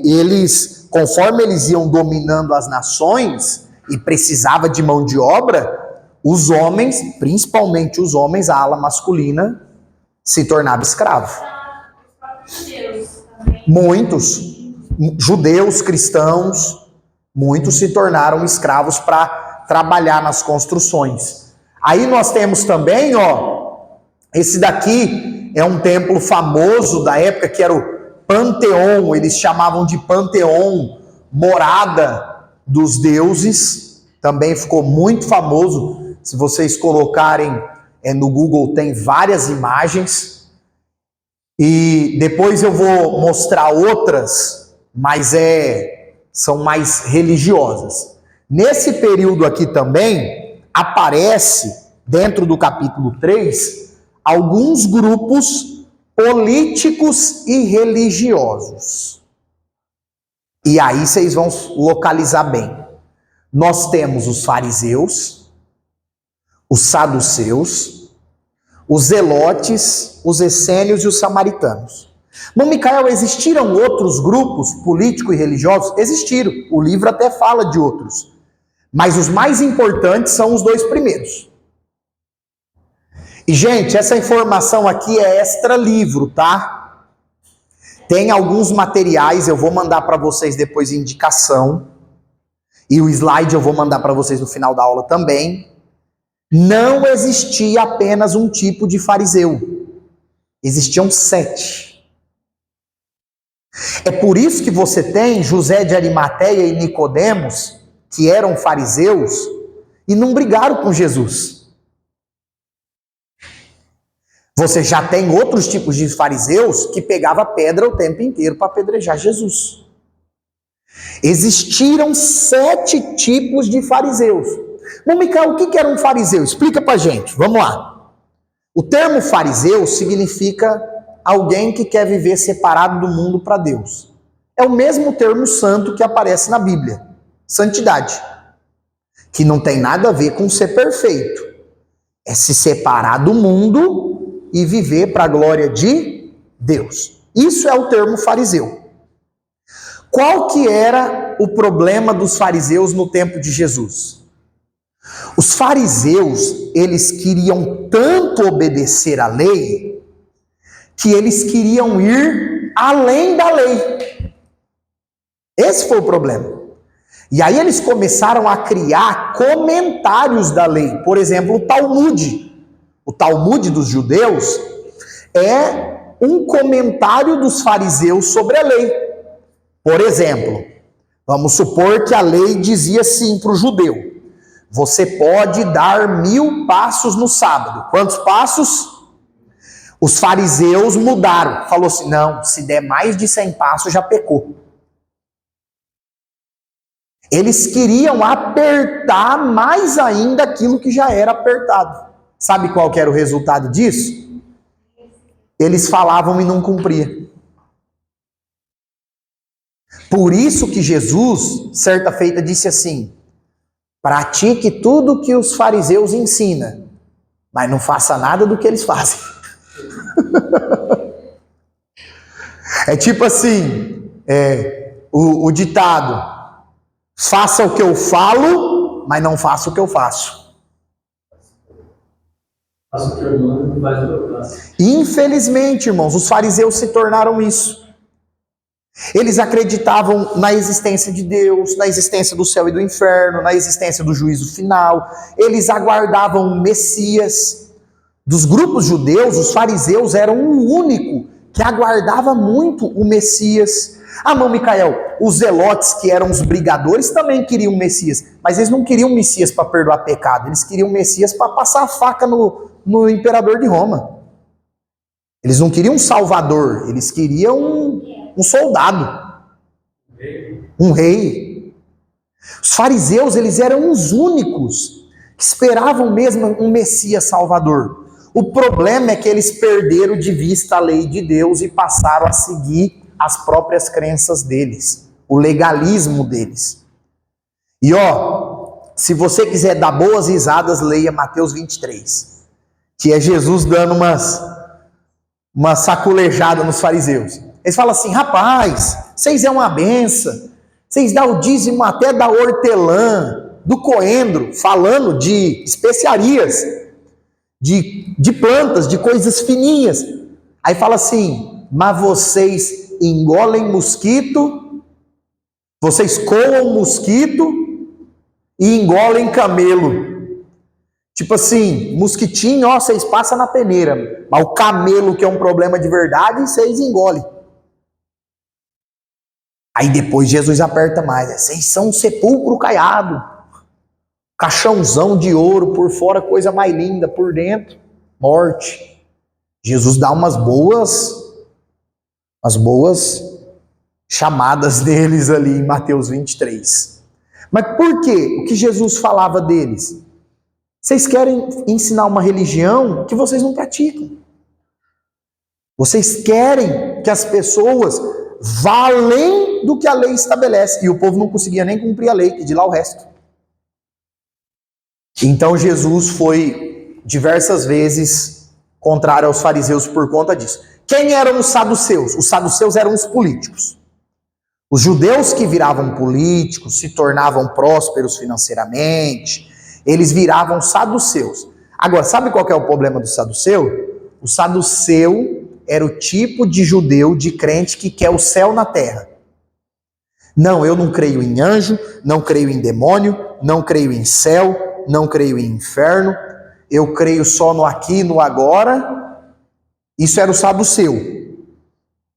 Não vai ter esse negócio de salvação. Eles não acreditavam em nada disso, os saduceus. Eu creio pra ver.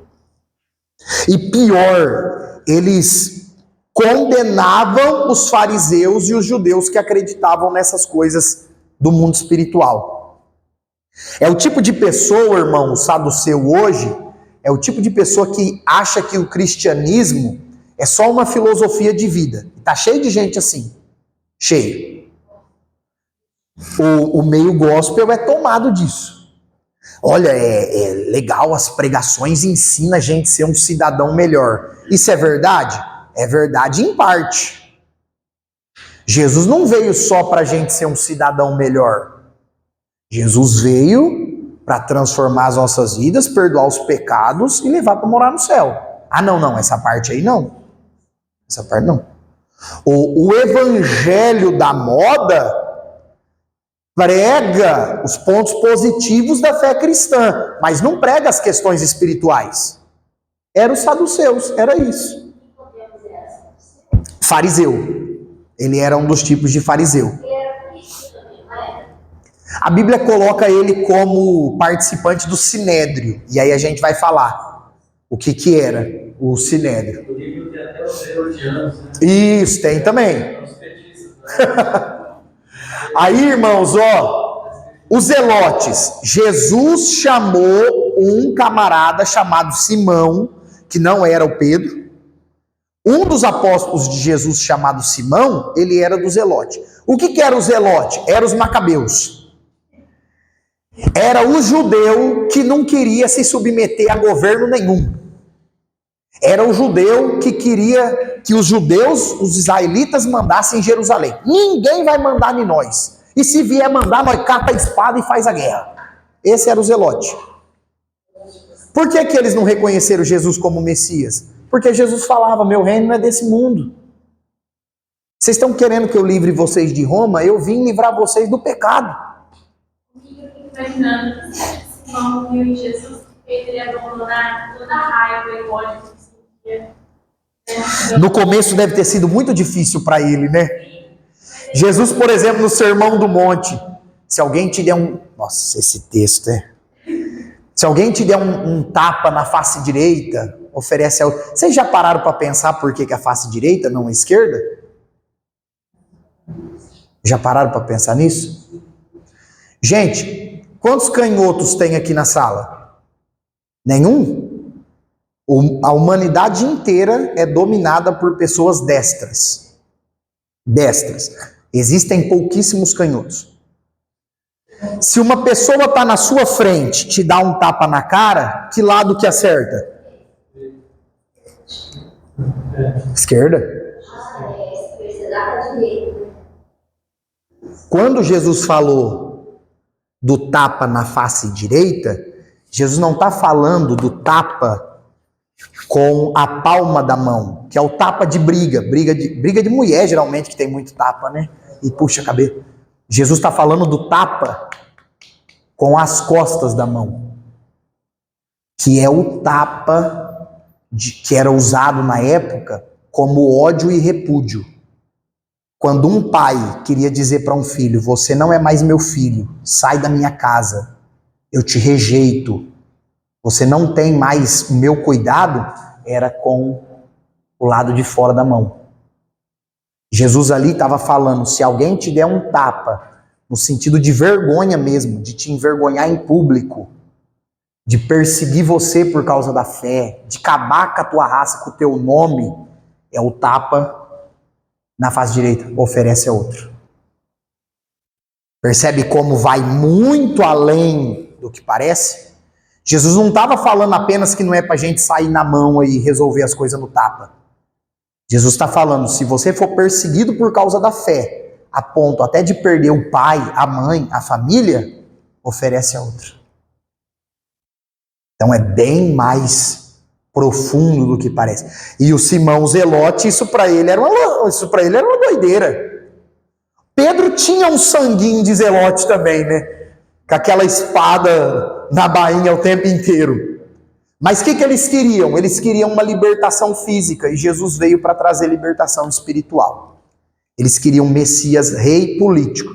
Jesus veio como um Messias rei espiritual. Os essênios era tipo João Batista. Camarada ia morar no deserto, ele ia viver de comer inseto, ele comia o que dava na terra, vestia vestes rústicas, E a ideia do essênio era: eu estou vivendo longe do mundo para me se santificar. Tipo os monges hoje. O que os monges fazem? Não, nós vivemos longe da sociedade. Adianta? Não adianta nada. Jesus falou que o mal não procede de fora para dentro.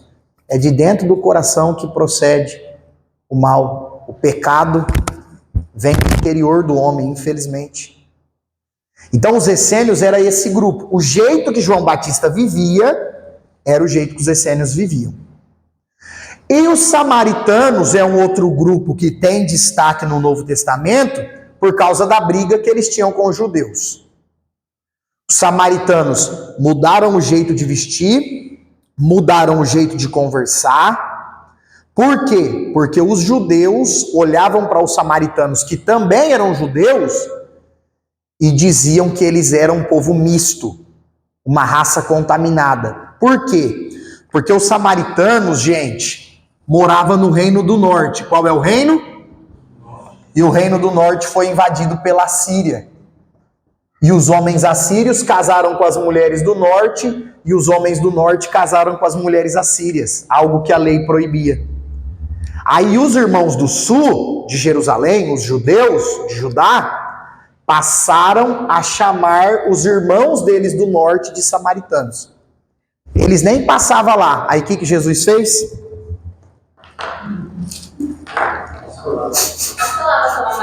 Gente, João 4. Olha aqui para mim, por favor. João 4. Irmão Giovanni. Caminho da direita. Pérea, Idumeia. Caminho da esquerda. Campinas do Jordão. Ali o Monte Tabor, Monte Hermon. 2 caminhos. Jesus olha para os discípulos. Galera, nós temos que sair aqui da Judéia e voltar lá para Galiléia. Por onde nós vai, Jesus? Direita ou esquerda? Jesus falou, por Samaria. Jesus pegou o caminho que nenhum judeu pegaria. Por quê? Porque onde todo mundo via uma mulher duvidosa, Jesus via missionária. Irmãos, é tão tremendo porque Jesus conversa lá com ela, aquele mistério todo de João 4. A Bíblia fala que ela volta correndo, conta para o povo. Jesus fica acho que 2 ou 3 dias ali ensinando eles. Quando Jesus vai embora, os camaradas chegam nela e falam assim: não é mais porque você falou dele que a gente acredita. É porque nós o vimos e ouvimos com os nossos próprios olhos. Quer dizer, a mulher ganhou a Samaria para Jesus. Se você nunca compreendeu a briga entre judeus e samaritanos, como é que você vai compreender esse texto? A parábola do bom samaritano. Quem ajudou o homem caído que era judeu foi um samaritano. Por isso que esse estudo do Novo Testamento é tão importante. Amém? Pessoal, ó, um de cada vez. Se vocês quiserem, se precisar tomar uma água, ir no banheiro, pode ficar à vontade. Que nós estamos fazendo aí 7h30, 9h30 direto para não precisar fazer o intervalo, ok? Vou aproveitar para a gente agradecer a Deus pela vida da Gabi, que é aluna nova, o Rafa também que está aí retomando, e a Nath também, que é aluna nova, ambas no primeiro livro aí estão nessa jornada com a gente, amém? Sejam bem-vindas. Capítulo 4, Novo Testamento e o ambiente religioso. Irmãos, o tempo todo o Novo Testamento fala desses locais. Primeiro local, mais importante, o Templo de Jerusalém. Esse templo aqui, vocês devem lembrar, ó a foto. Coisa linda, coisa linda. Esse templo aqui, ô Morodo, é o templo que Ageu falou para o povo voltar à construção, lembra? Que Ageu falou para o povo que eles deveriam continuar a reconstruir o templo e tal. Detalhe, o povo reconstruiu o templo bem simples. O Herodes, que era o representante de Roma, foi lá e reformou o templo. Deixou o templo desse jeito aqui, ó. Suntuoso. O Herodes. A Bíblia fala que todo ano na Páscoa ele ia lá em Jerusalém fazer sala. Não tem nada novo debaixo do sol, né? De 4 em 4 anos eles aparecem para fazer sala. Não é de hoje, gente, é desde o Herodes. Você está achando que isso começou agora? O Herodes ia lá fazer bonito. Aí ele reformou o templo todo. Alguns estudiosos falam que essa porta principal aqui, a hora que o sol batia, era de mármore branco. A hora que o sol batia, ninguém conseguia nem olhar, tanto que brilhava. Não, ele foi destruído em Malaudineia no ano 70 depois de Cristo. Porque os judeus se revoltaram contra Roma de novo, e aí Roma falou: vocês querem fazer graça? Nós vai destruir Jerusalém e derrubar o templo. Derrubou tudo. E até hoje, o que sobrou lá em Jerusalém do templo? O Muro das Lamentações. O Muro das Lamentações existe. Por isso que o povo vai do mundo inteiro e fica orando lá no Muro das Lamentações. Exatamente. Irmãos, essa era a arquitetura do templo. E aqui, ó, olha que legal. Aqui tem uma planta, simples, mas uma planta, ó. Lugar santo dos santos. Não tinha a Arca da Aliança aqui, porque a Arca da Aliança foi levada pela Babilônia. E graças a Deus que perdeu, porque senão os judeus iam estar idolatrando a Arca até hoje. Porque a Arca era símbolo da presença, não era Deus. A Arca era um objeto, não era Deus. Aqui o lugar santo. Depois aqui havia o átrio, onde estava o altar. Foi esse altar que o grego lá profanou, queimou a porca. Aqui, ó, havia o átrio dos israelitas. O que era esse átrio dos israelitas?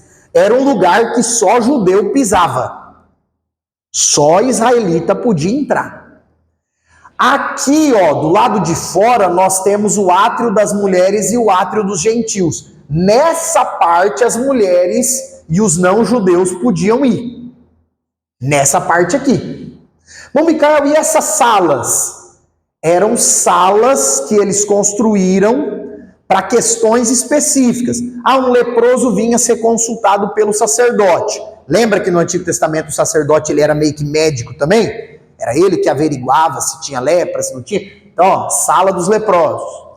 Sala da lenha. Por quê? Todo dia eles tinham que pegar lenha para pôr fogo no altar. Sala dos nazireus. Quem fazia o voto de nazireu podia entrar nessa sala.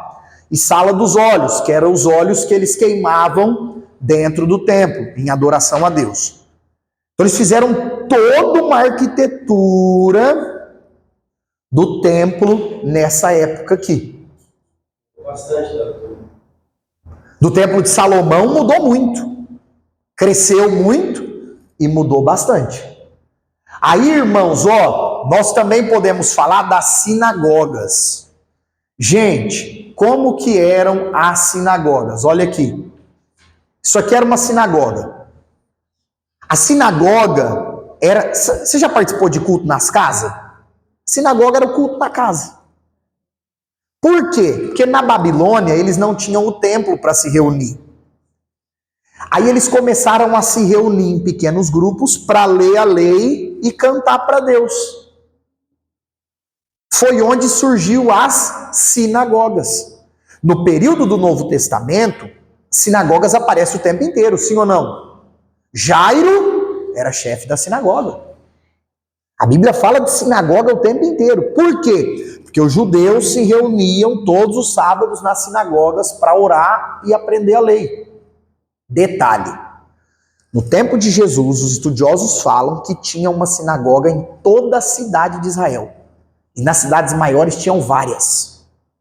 Porque eles pegavam uma casa grande, não era comum, as casas eram pequenas, mas quando alguém tinha uma casa grande, ó, eles separavam assim, ó, na parte de cima ficavam mulheres e crianças. Lembrei de outro texto aqui, já vou falar o mistério para vocês. Mulheres e crianças ficavam separadas na parte superior, no meio ficavam os homens, aqui tinha um púlpito, uma mesa para colocar o pergaminho em cima e fazer a leitura, E essa área aqui era chamada de recinto sagrado porque era onde o sinédrio se reunia. E eu já vou chegar aqui no sinédrio. Olha isso, Mojoado. Os homens ficavam sentados aqui no meio. As mulheres ficavam na parte superior.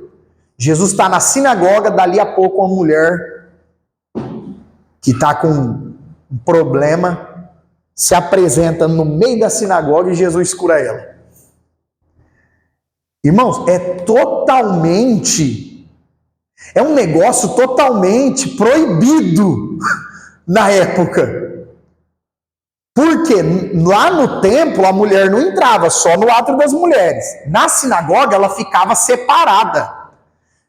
A mulher se meteu no meio dos homens tudo e foi até Jesus dentro da sinagoga.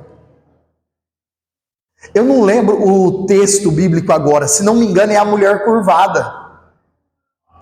Aí tem o menino da mão mirrada também. Quem tinha deficiência não podia entrar na sinagoga. Pois o menino entrou na sinagoga. Jesus falou para o menino: vem aqui no meio. Vem cá no meio aqui. Quando você lê o Novo Testamento e tem esses detalhes, é importante. Opa, irmão Micael, eu ouvi falar sobre isso, vou correr lá no livro ou no slide, faça isso. Por quê? É como se a tua mente entrasse na cena. É como se você visualizasse, nossa, sinagoga aqui, os homens tudo sentados, de repente a mulher que tinha que estar lá em cima, pum, no meio dos caras. Como é que pode? Todo mundo achando que Jesus ia correr com ela, Jesus cura ela. Jesus gostava de querer. Então, irmãos, o texto ganha vida diante dos nossos olhos quando nós estudamos esses detalhes. Aí aqui, nós podemos citar também o sinédrio. O culto ao imperador e a perseguição aos cristãos nós já comentamos. É algo que aparece muito em Atos dos Apóstolos. Vocês lembram de Estevão? Estevão foi o primeiro a ser morto. Detalhe, gente. Quem matou Estevão não foi Roma, foram os judeus. A primeira perseguição que a igreja sofreu não foi do governo político, foi da religião. Quem matou Estevão apedrejado foram os judeus. E a Bíblia fala que as vestes de Estevão foi depositada nos pés de Paulo. Nos pés de Saulo jogaram as roupas do primeiro mártir da igreja. Bela semente, né? Porque o Paulo virou o maior, depois de Jesus, o maior missionário da igreja. Era amigos, assim? Não, o Saulo já era um fariseu, perseguidor da igreja.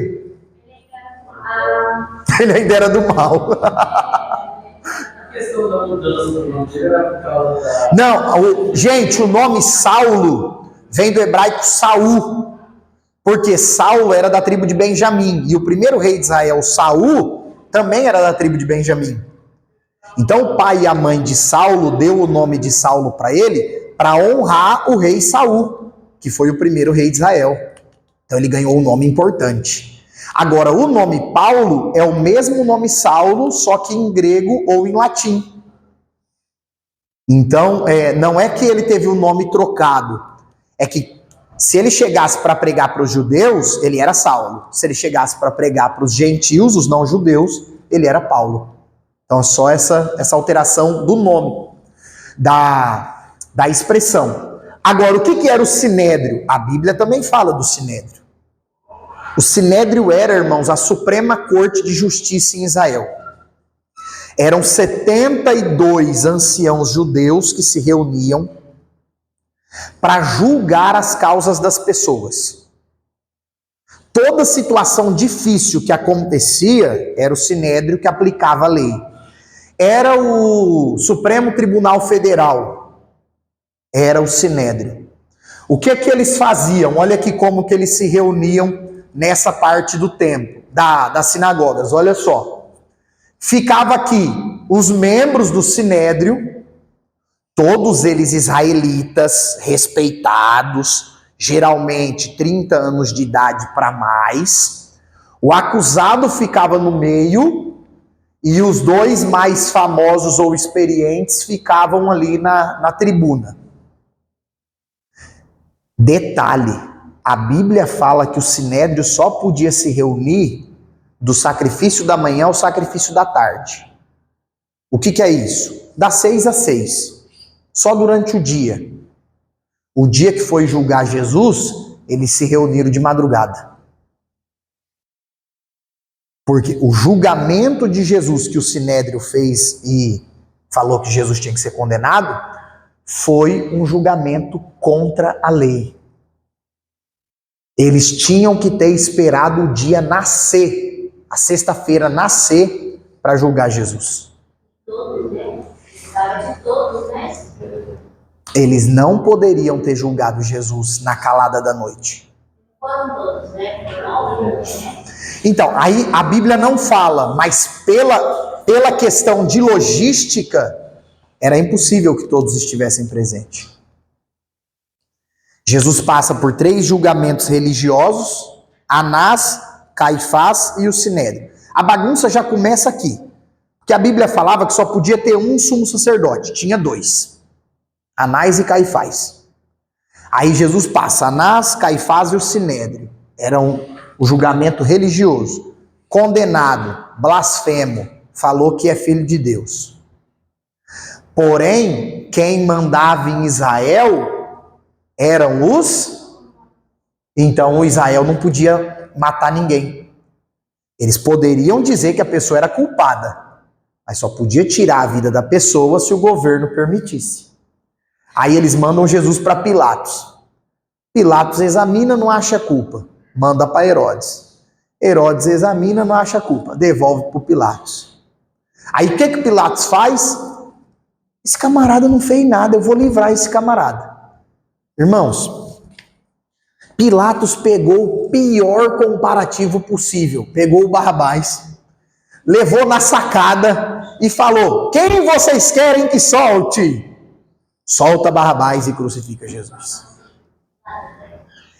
O autor daquela frase que eu trouxe para vocês na introdução da aula, o John Stott, ele é autor de um livro chamado A Cruz de Cristo. É um dos melhores livros teológicos sobre a crucificação. É fantástico. Lá ele cita 4 tentativas claras de Pilatos livrar Jesus. Pilatos tentou. O problema é que Pilatos deixou a opinião pública acima da verdade que ele percebeu de que Jesus era inocente. E aí o que ele fez? Lembra, Raquel, que a Bíblia fala? Lavou a mão e falou: o sangue dele caia sobre vocês. E as mulheres batiam nos peitos e diziam: que o sangue dele caia sobre nós. 40 anos depois, os romanos abriam a barriga das grávidas e costuravam animais para matar os fetos dentro delas, na invasão de Roma em Jerusalém. Porque o que elas disseram? Que o sangue dele caia sobre nós. A história fala de algumas bestas feras menores, raposas, animais. Foi quando Jerusalém se revoltou contra Roma. No ano 70 depois de Cristo. Por que precisava fazer as preces? Rafa, pelo texto bíblico, as duas questões, as duas interpretações são válidas. Eles tinham pressa de crucificar Jesus para que Jesus morresse logo, porque era quinta-feira à noite e no sábado era Páscoa. Gente, olha a hipocrisia. Eles estão julgando um cara quebrando a lei, eles estão condenando um homem inocente, mas eles estão ansiosos por celebrar a Páscoa no sábado. É muita hipocrisia. Preocupados que Saulo não poderia fazer nada. Eles estavam preocupados de matar Jesus logo, para tirar da cruz logo, porque a lei dizia que não podia ter ninguém na cruz na Páscoa. Agora, não, nós queremos celebrar a Páscoa. Beleza, mas o que vocês estão fazendo antes da Páscoa? Então, o julgamento do Sinédrio, o julgamento de Jesus foi completamente contra as leis. Primeiro mártir, Jesus foi julgado pelos próprios judeus. Pelos próprios judeus. Estevão também foi julgado por isso, né? Então, ali em Atos, capítulo 6 e 7, que narra a história de Estevão, o que parece é que o Sinédrio julga Estevão e ele é condenado. Mas, irmãos, Estevão foi ousado. Ele foi muito ousado. Porque ele pegou todos aqueles judeus reunidos e ele fez um resumo do ministério de Jesus. A esse Jesus, o profeta Isaías profetizou e tal e tal. Ele provou para aquele povo que Jesus era o Messias. Aí no final da mensagem de Estevão, o que eles concluíram? Blasfemo. Engraçado que eles viram até o rosto dele brilhando, né? Aí é tremendo, né? Porque a Bíblia fala que levaram Estevão para fora da cidade. Por quê? Olha o que eles acreditavam. Nós podemos matar o outro apedrejado, mas se matar dentro da cidade vai contaminar Jerusalém. O coração já está tudo contaminado. Mata dentro da cidade mesmo, ué. Aí arrastaram Estevão fora da cidade. Enquanto apedrejavam ele, o que a Bíblia diz? Ele viu o céu aberto, Jesus à destra do Pai, e o rosto de Estevão. Não tinha que ter parado na hora? Isso acontece até hoje, cara. Às vezes a pessoa tá doendo, tem a chance de mudar, mas eu acho que pelo orgulho, pela boca. Exatamente. E aí, Nath, que a gente vai para aquela tecla. Irmãos, o maior problema da natureza humana pecaminosa que nós herdamos lá do nosso pai Adão é esse orgulho religioso. Foi o que derrubou o Lúcifer. O ser humano mata o outro, bate no outro, briga com o outro, ofende, trai, calunia. Por quê? Porque ele acha que ele está no direito de fazer isso com o outro. Nada mais é do que esse orgulho. É esse mesmo sentimento. Eu gosto de uma frase de um dos avivalistas, o Spurgeon, que era um pastor batista. Ele fala assim: raspe qualquer pecado e por baixo dele nós vamos achar o orgulho. O orgulho. Por baixo de qualquer pecado que a gente cometa, ali embaixo está o orgulho. E aí nós vamos para o último capítulo hoje, o Novo Testamento e o judaísmo. Gente, os judeus, na sua maioria, tinham uma expectativa messiânica. Eles aguardavam e acreditavam que o Messias poderia vir. A maioria deles. Os saduceus não, mas a maioria acreditava.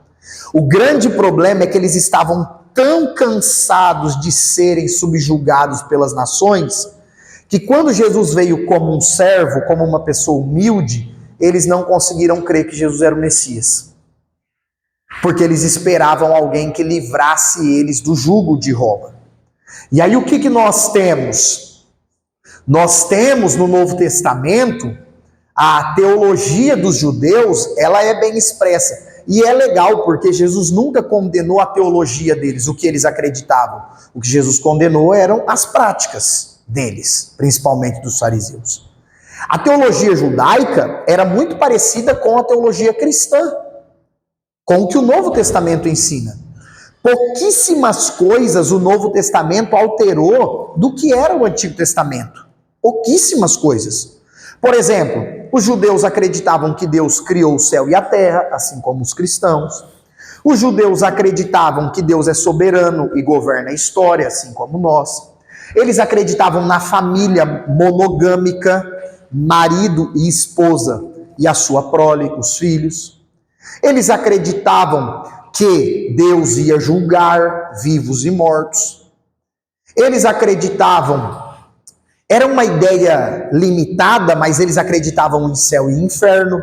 Tanto é que Jesus conta a parábola do rico e do Lázaro, que fala do seio de Abraão, que no Novo Testamento é chamado de paraíso, e o Hades, que lá no Antigo Testamento era o Sheol, o mundo dos mortos, lugar de condenação. Era uma ideia meio difícil para eles, mas eles acreditavam nisso. Eles acreditavam na existência de anjos e demônios. Se Jesus não tivesse vindo ainda, e eu e você acreditasse nas coisas que a gente acredita hoje da Bíblia, nós seríamos judeus. Não, Micael, e se a gente não tivesse nascido em Israel, pai e mãe israelita, talvez nós seríamos prosélitos. O que era o prosélito? Era uma pessoa de outra nação que acreditava no Deus de Israel. Por exemplo, Naamã se tornou uma pessoa assim. Os assírios, lá de Jonas, Nínive, Os ninivitas que se converteram foram pessoas assim. Nós, aqui no Brasil, hoje, se existisse o Brasil igual existe, Jesus não tivesse vindo, e nós ouvíssemos falar do Deus de Abraão, Isaac e Jacó, acreditássemos nas profecias do Messias que haveria de vir, e nós vivêssemos o que eles viviam no Antigo Testamento, nós seríamos o povo judeu hoje, acreditando nessas mesmas coisas. A grande questão que o Evangelho altera do Antigo Testamento é essa questão de que o pacto, a aliança era baseada na lei. E a lei exigia que eu cumprisse para Deus me aceitar. E aí Jesus vem para quê? Para estabelecer a nova aliança. E na nova aliança, Deus me aceitou apesar de eu não merecer, e Ele me capacita a fazer a sua vontade. É por isso que o Novo Testamento, irmão Giovanni, tira, o Novo Testamento ele arranca o foco, guarda ou não guarda o sábado. Você quer guardar? Guarda para Deus. Não quer guardar? Não guarda para Deus do mesmo jeito. Ah, você quer comer esse alimento? Você dá graças a Deus para comer? Então coma. Você não quer comer? Então não come e dê graças a Deus do mesmo jeito. O Novo Testamento, ele tira o foco daquelas picuinhas da lei e coloca o foco em uma vida transformada por Jesus.